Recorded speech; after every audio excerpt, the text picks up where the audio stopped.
5-ാം ദിവസം. നിനക്ക് എൻ്റെ കൃപ മതി, നീ ഇന്ത്യയിലേക്ക് പോവുക. ഈശോയുടെ സ്വർഗാരോഹണത്തിന് ശേഷം അപ്പസ്തോലർ എല്ലാവരും ജെറൂസലേമിൽ ഒന്നിച്ചുകൂടി. ഗുരുവിൻ്റെ കൽപ്പന പ്രകാരം ലോകത്തിൻ്റെ വിവിധ ഭാഗങ്ങളിലേക്ക് സുവിശേഷ പ്രഘോഷണാർത്ഥം പോകുവാൻ അവർ തീരുമാനിച്ചു.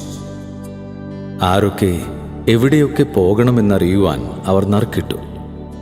അതനുസരിച്ച് ഇന്ത്യയിലേക്ക് നറുക്കുവീണത് തോമസ് സ്ലീഹയ്ക്കാണ്. സ്ലീഹ വിമുഖത കാണിച്ചു.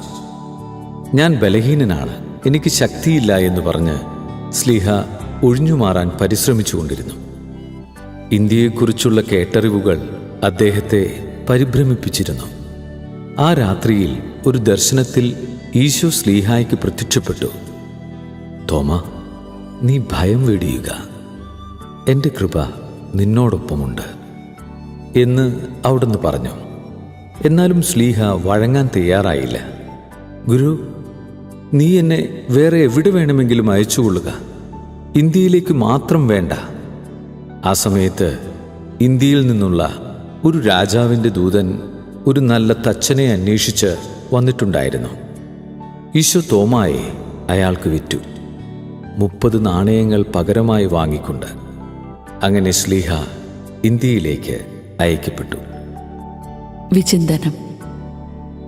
ഒരു ക്രൈസ്തവൻ, പ്രത്യേകിച്ചും ക്രൈസ്തവ മിഷണറി, എന്നും ആശ്രയം വയ്ക്കേണ്ടത് നാഥനായ ഈശോയിലാണ്. തോമാസ് സ്ലീഹ ഇന്ത്യയിലേക്ക് യാത്ര പോകണമെന്നത് ഈശോയുടെ ആഗ്രഹവും കൽപ്പനയുമായിരുന്നു. സ്ലീഹ ആ ദൗത്യം ഏറ്റെടുക്കാൻ വിമുഖത പ്രകടിപ്പിച്ചു. കാരണം ഇന്ത്യ എന്ന ചിന്ത തന്നെ അവനിൽ ഭയം ജനിപ്പിച്ചു. മറ്റ് ശിഷ്യന്മാർക്കെല്ലാം താരതമ്യേന സമീപ പ്രദേശങ്ങൾ ലഭിച്ചപ്പോൾ തനിക്കു മാത്രം വളരെ വിദൂരമായ സ്ഥലം.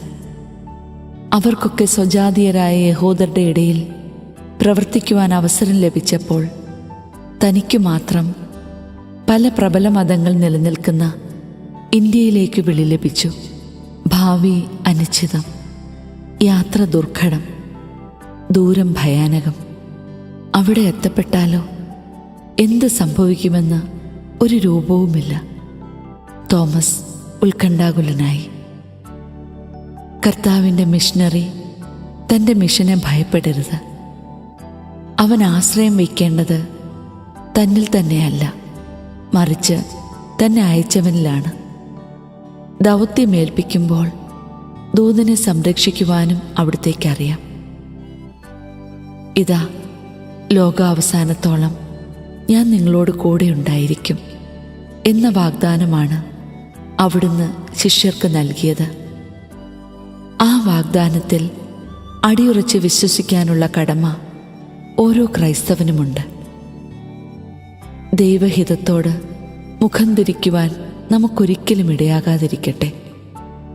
ഈശോ തോമാസ് സ്ലീഹായോട് പറഞ്ഞ വാക്കുകൾ നമുക്ക് എന്നും ആത്മധൈര്യം നൽകണം. നിനക്ക് എൻ്റെ കൃപ മാത്രം മതി.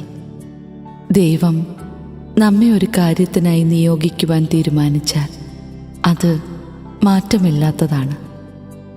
അതിനെ സ്വീകരിക്കുവാൻ നാം തയ്യാറാവുകയാണ് വേണ്ടത്.